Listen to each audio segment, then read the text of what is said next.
So we're living in an incredible time. I never thought that something like Copilot would be possible.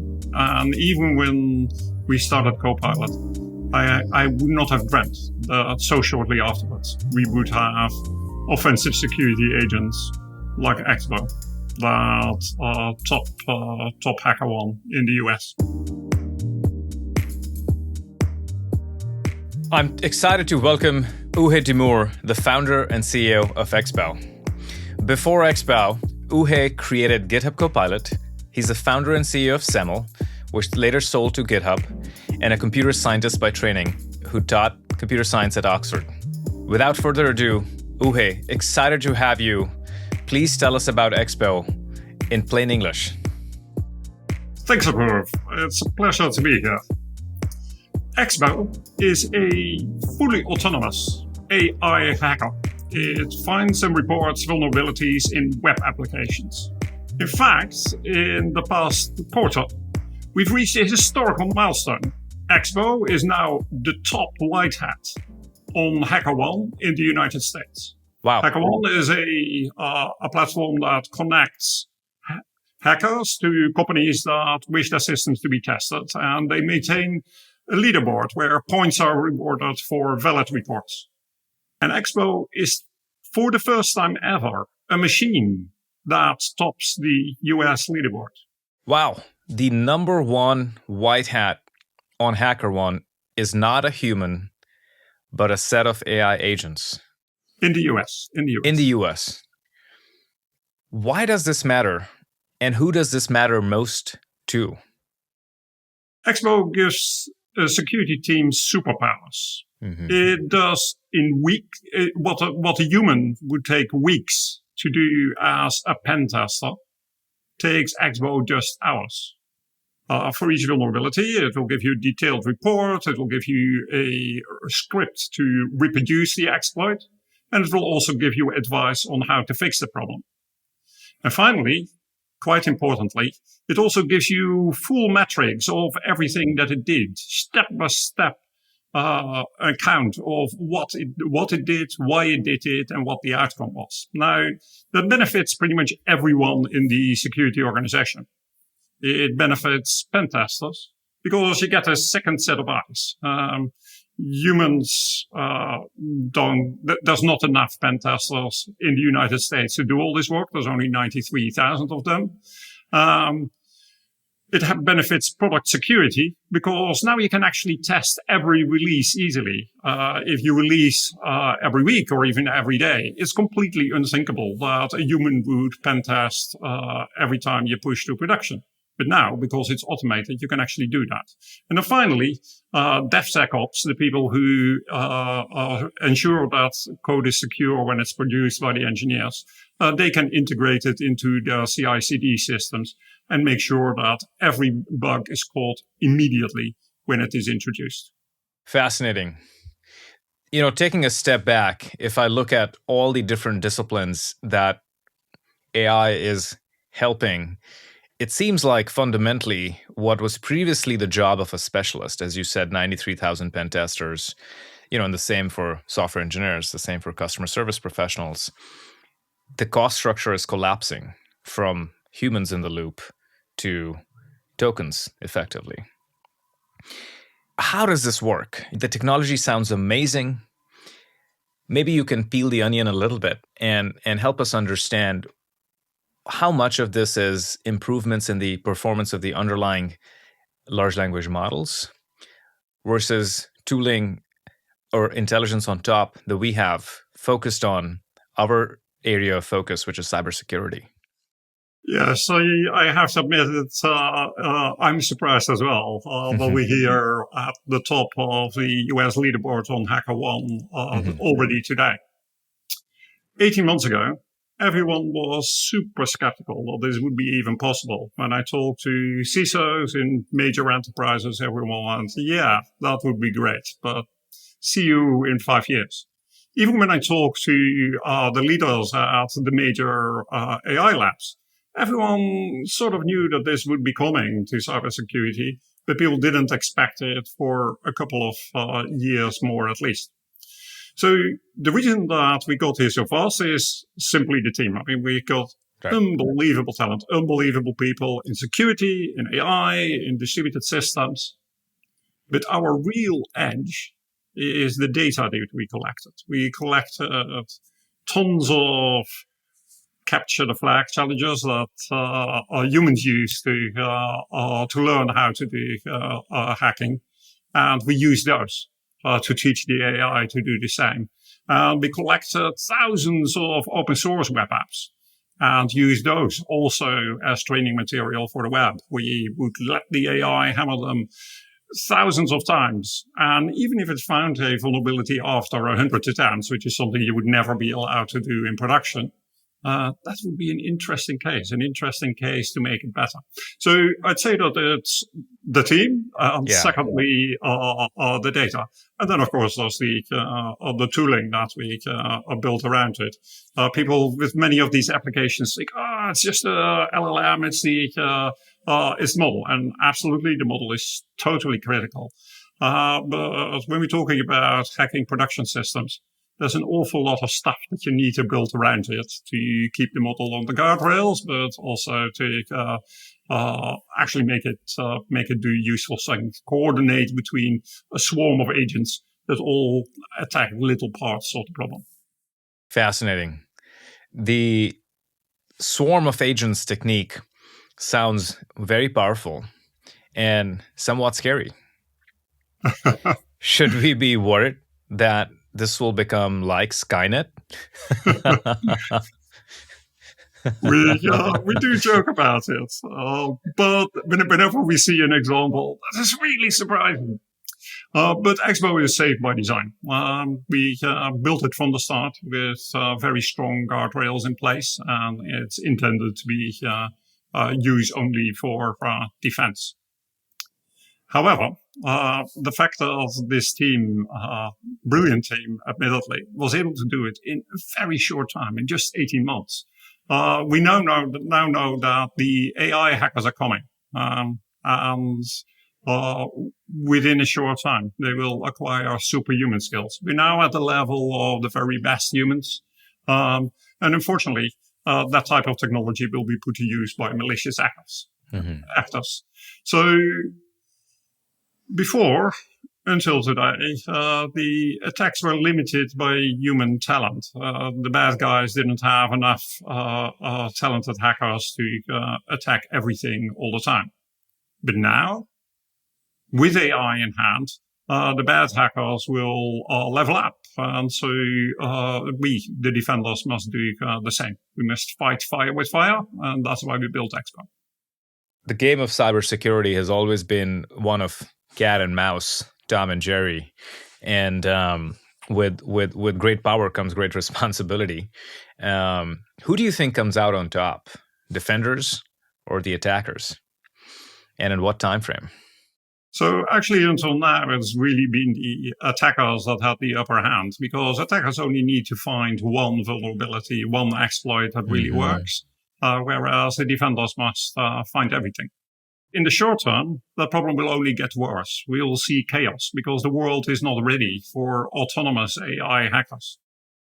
We're not prepared. There will be many, many systems that are under constant skilled attack. And so we will see a spike in the number of cybersecurity incidents. Right. So at first, the malicious actors have the edge, but in the long term, using XBOW and similar technologies, the defenders will actually be in the winning position because they can now find all the vulnerabilities before they expose the system to the outside world. If I was head of security for a large and important organization that had a lot of important data, how should I think about where XBOW fits in for me? How can XBOW help me? Let's say I was a CISO of a large public company.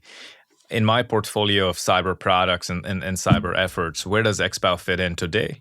And where might XBOW be over time?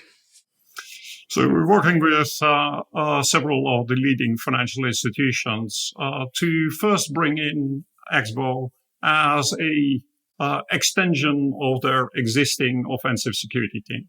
So they already have a team of pen testers, And now XBOW allows that team to do way more than before, to scale up their work, to test more frequently, and to test applications that were previously out of scope.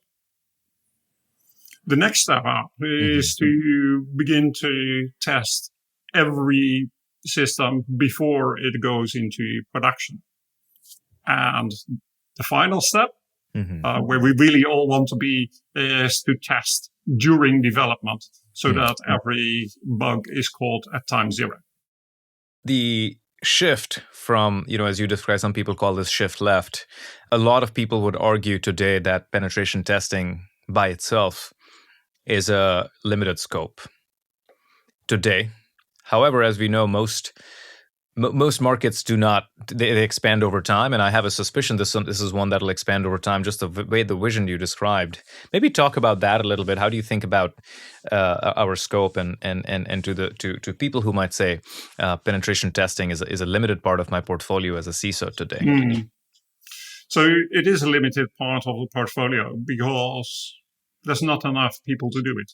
Everybody recognizes that offensive security pen testing is the best way to secure your systems. Let an expert go and attack and report everything they find. However, it takes too long. Even if you have people to do it, a single test could take anywhere from 1 to 3 weeks for a modest size system.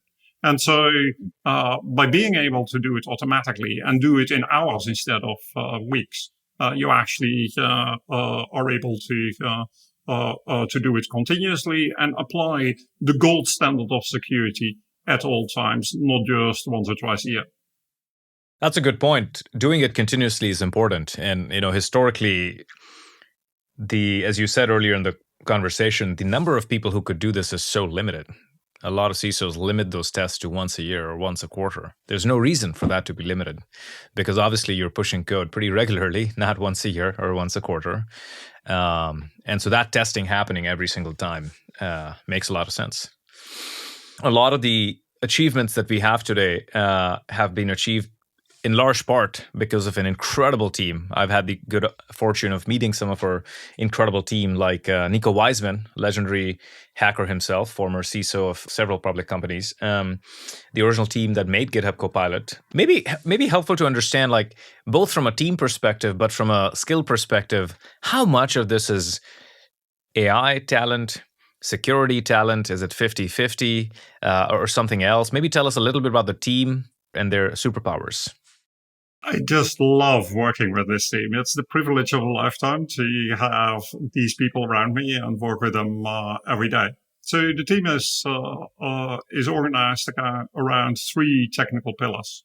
The first one is security. So the security team is headed by Nico Weisman, as you said, and it includes some of the very best human hackers in the world. In fact, we sometimes get a little worried that one of them might overtake XBOW on the HackerOne leaderboard. So slow down, you have a J job to do. Then we've got the AI team, led by Altimeter. And so those are the people who make it possible to take the intuition, the insights that we get from the security team and teach those to the AI. Fascinating. And then finally, we've got the engineering team led by Andy Rice, who built the infrastructure to run all of this at scale. So the results on HackerOne would not have been possible if we were not able to run at a massive scale, testing thousands of systems, all at the same time. So it's an incredible team. And the balance is pretty much even. Each of these pillars, security, AI, and engineering, is about the same number of people. And I think that is exactly right. That is the magic. It's the magic because you wouldn't be able to do it with any one of these separately. Fascinating. Most big leaps in technology have come with some interdisciplinary expertise. And it sounds like in this case between cybersecurity, artificial intelligence, and obviously great engineering under Andy Rice. If we were to project us forward Uwe, where do you think the next leap of performance comes from? Is this a data problem? Is this better algorithms, better thinking, or more compute, more horsepower, or something else? Maybe a combination of those, or another thing that I haven't mentioned that would push the frontiers of our performance. Of course, I want all of them. Can I have all of them, please? So the core driver is the data.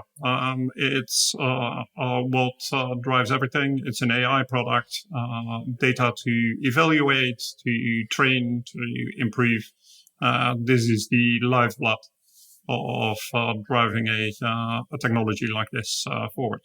In the near future, I think that the biggest improvements are going to come from better swarm orchestration. So you think of it as a manager that has a team of junior pen testers working on different tasks. So it's already pretty good at dividing up the tasks. But in the course of doing something, one junior pen tester may find something that is useful to another pen tester, and making them all communicate when they find something that could be useful to one of their colleagues. It's a bit like humans, but the same is true. The same is true here for the AI. We will continue to crunch on HackerOne simply because it gives us more data. We get constant feedback on what works, what doesn't. When we attack a new vulnerability class, the first place where we try it out is HackerOne, and only then at other paying customers. It sounds like ultimately the gold mine is data for both evaluation, training, and ultimate improvement, and applying that to, maybe we take the case of a customer without naming them. Maybe help us understand how do they use it? Maybe pick a representative customer or to-be customer. What is the value that they're getting from the work that we do? How much do they value it? And then, my next question, you can guess, is going to be pricing. How do we price it? Because one of the biggest topics our founders are struggling with and trying to understand is, how do you price this new business model of artificial intelligence, which is continuous, not seed-based, right? Sometimes not even usage-based. And the value tends to be a lot more than the cost of tokens. So maybe we start with the value to a customer or representative customer, and then we talk about pricing. So very obvious value is faster, more effective pen tests. So you're giving superpowers to your pen testing team in order to find more bugs, to test more systems. A benefit that most customers only realize when they start using it is that you also get great reassurance. You get great reassurance because you have this complete record of everything that the AI did.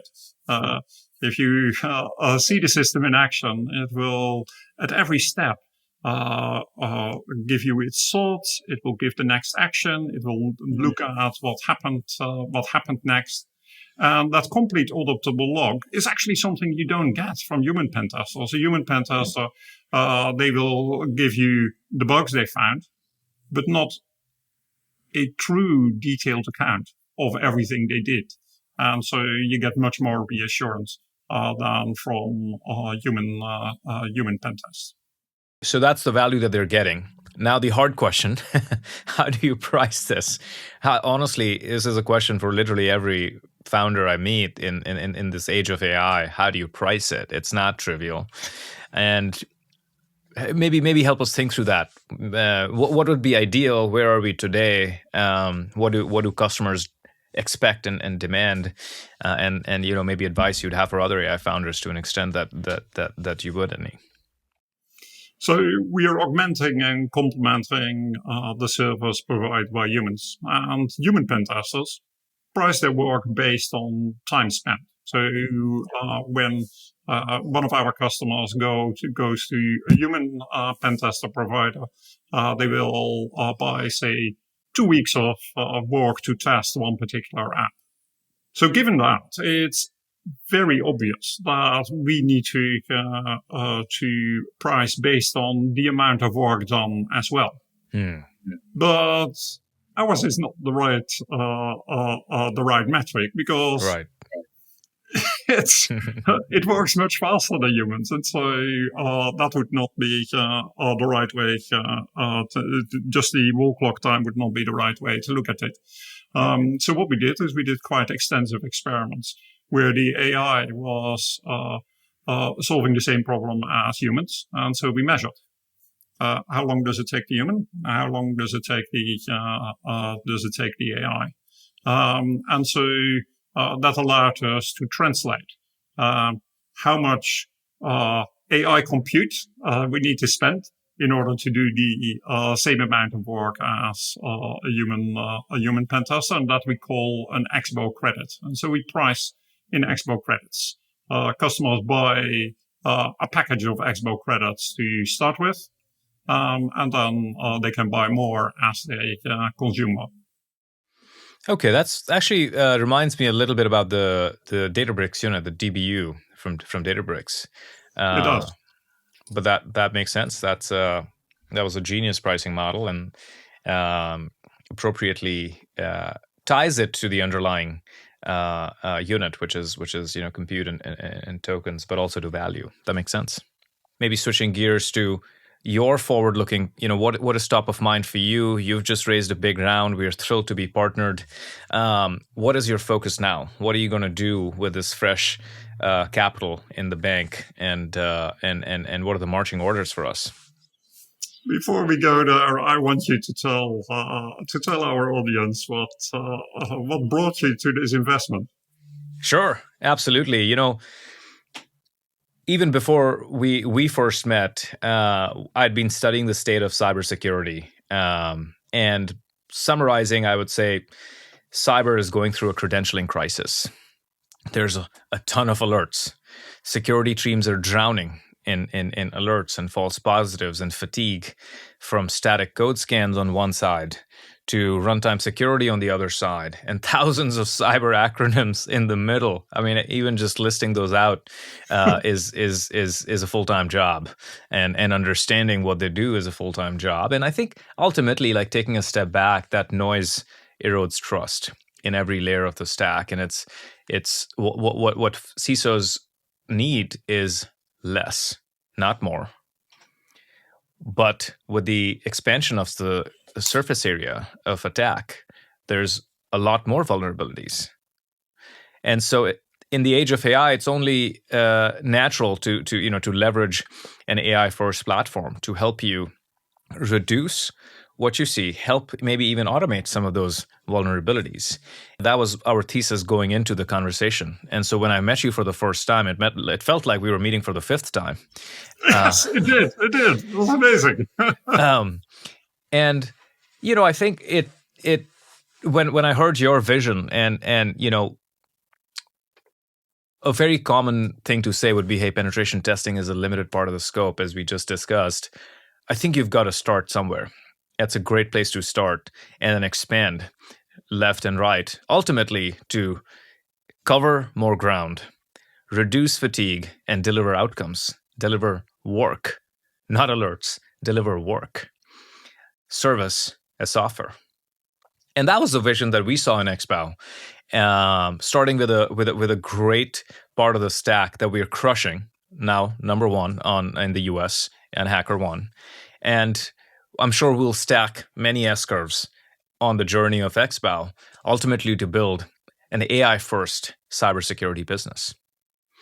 And that's our thesis. That's the long-term thesis that we have. And so far, it's been you guys are crushing our expectations just 30 days into the partnership already. So we're thrilled to partner. Thank you for having us, and we're thrilled to be playing a small part in the long journey.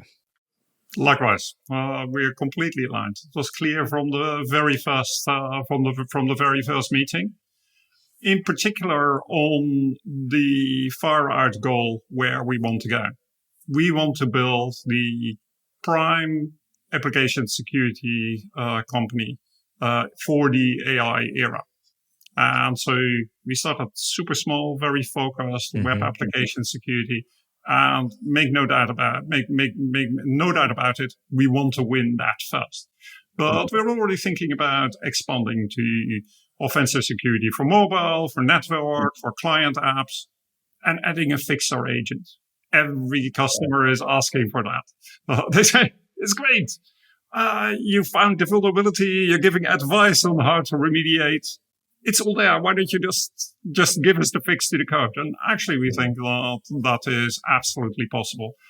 So we'll soon be adding that capability.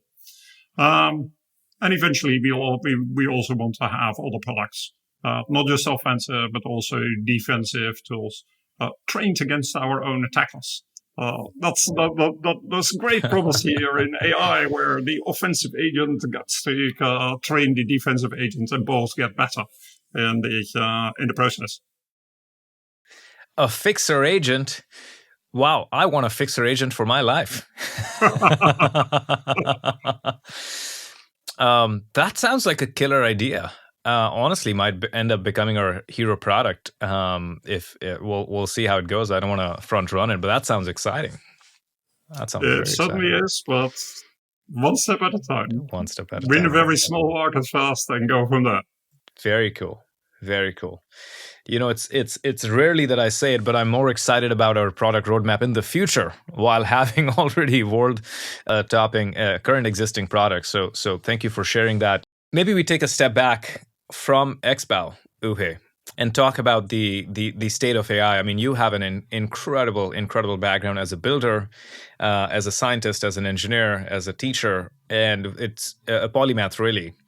And so I'd love to just get your thoughts on the state of AI. You have seen AI since it was called machine learning and maybe even linear regressions back in the day, and several AI ventures. So how do you process what's happening in AI? What are the biggest questions in your mind? And frame this moment for us compared to all the other moments that you have seen. So we're living in an incredible time. I never thought that something like Copilot would be possible. And even when we started Copilot, I would not have dreamt that so shortly afterwards we would have offensive security agents like XBOW that are top hacker one in the US. It's amazing. So actually, the big question in my mind is now how fast we go to making this totally massively industrialized. And so today, the LLMs are expensive, they're quite slow. But just the other day, OpenAI cut the cost of O3 by 80%. Wow! I mean, this is amazing, right? I mean, and so. Today, admittedly, we had to spend quite a bit of money to have XBOW go on HackerOne. The bounties that we get paid from HackerOne customers don't actually cover the cost. But that's just this year. It's very clear from the trends. If you look at the trends, it will become so cheap to do this sort of thing that next year it will be wildly profitable to just go bounty hunting on HackerOne. And this is the one application that I really know about. We'll see this in all sorts of other places. And just this idea that we have plentiful intelligence on tap. I find it difficult to imagine how that will transform every aspect of all our lives. It's early days. We are 27 months or so since ChatGPT's come out. So long. I measure everything from the summer of 2020 when we started Copilot. But. Yes. Okay. Summer. Well, we are 5 years in. 5 years That's right. in. Only 5 years in. With decades to go. Yeah. You know, I remember I started my journey in the world of what we now call AI back in the machine learning days in 2012 when the AlexNet team beat the ImageNet benchmark. I was a intern on the algorithms team at Rocket Fuel, and it felt like ground zero. You know, to a young 20-year-old, it felt like ground zero for deep learning, and that scaling laws would hold. And you know, where we have come in 12 to 13 years is pretty remarkable. And so I'm with you. I mean, it felt but like it's accelerating, right? It's not. Yeah. It's not like oh, we've done that. It's going faster and faster. So it's going to be super exciting. In 2015, I first heard of what was before GitHub Copilot, a product called Kite. If you remember, they were helping software engineers write code. And I remember telling my team at Palantir, where I was a software engineer at the time, guys, this is the future of software engineering. Unfortunately, nothing happened for 8, 9, 10 years. But then everything happened in the last 10 months in software engineering. So you're right, it's accelerating. And maybe if I could have you for a lightning round, Oege, we'll jump into a couple of quick fire questions and get your thoughts on some of these AI topics. Bring it on. Biggest AI opportunity, perhaps outside cyber?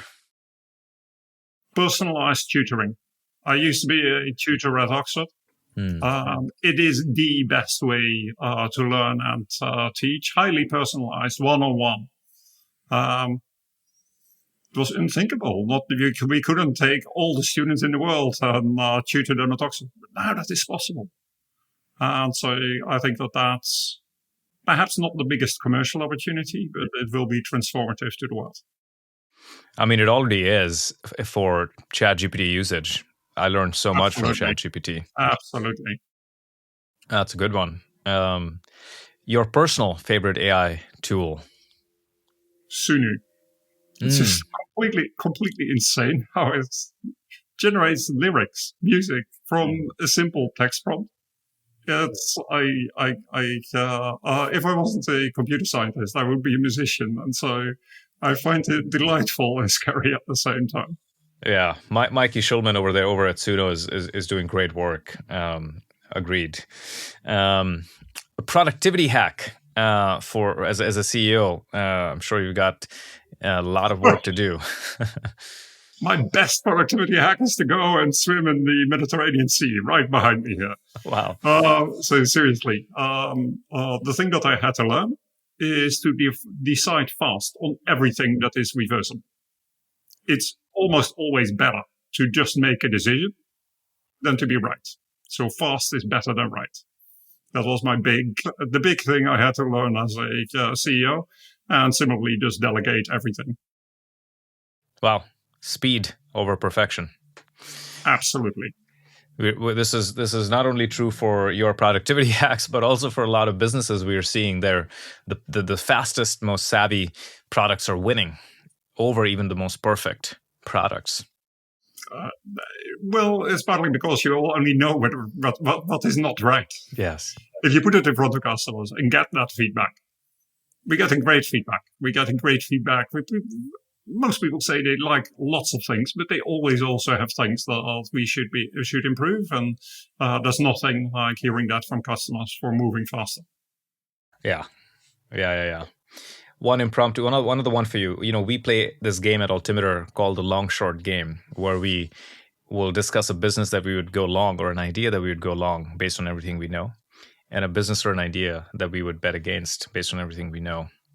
What's a business or an idea that you would go long based on everything you know? You're like, hey, this is going to be far more valuable 5 years from now. I'm not allowed to say cybersecurity. You can say cyber. No, I think so. Actually, I think that I'm quite bullish on the idea that we should combine old style AI with logical reasoning AI, which change rules together with neural AI. So companies like Harmonic, I think, underappreciated. Right. That's a good point. The formal methods. There's a bunch of great researchers going at it. Harmonic's a great one, leveraging formal methods and program synthesis for furthering the field. And short, maybe a tougher one, is something that you think is more hyped than it deserves to be, or there's more sizzle than there's steak underneath. Code generation. Wow. Oh my God. From the creator of GitHub Copilot. Say more. I'm glad I asked. So I think that the mistake that many people make when talking about the power of code generation to transform software engineering, they think that it's all about the syntax, about producing code in a particular language. But that's not. That's what coding has never been about. That coding has always been about design, about the idea, and in particular about what the product should actually do. That remains as hard as ever. The AI will not make you something that more customers will love. It may help you get there faster when you have the right product idea and you have the right design. It will help you fill in stuff. But that always was and still remains the hardest problem of software engineering. And the space is just too crowded.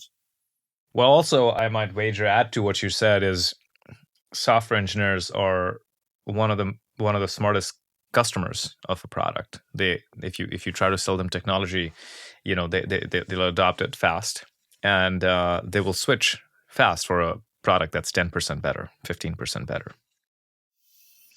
Absolutely, no loyalty whatsoever. Right. That's true of security engineers as well. Right. So this is why we have to move fast. We get better all the time. We're ahead now, but we're in a hurry to remain the best. Right. Well, talking about remaining the best and moving fast, is there a call to action? What of our audience would be the perfect additions to XBOW? Is there a message you'd like to invite folks to XBOW's mission? Yes. So our mission is to secure the world's software. We got to do it now before the bad guys apply the power of AI to attack us. If you're aligned with that mission, we're hiring for security, for AI, for engineering, but above all, for go-to-market. And our most urgent needs are in product marketing, demand generation, security relations, and analytics to developer relations. So if that's you, reach out. We want to talk to you. Love it. Well, Oege, this was a phenomenal conversation. Thank you so much. We're thrilled to partner with you, and we look forward to furthering the mission of XBOW. Likewise. Thank you very much.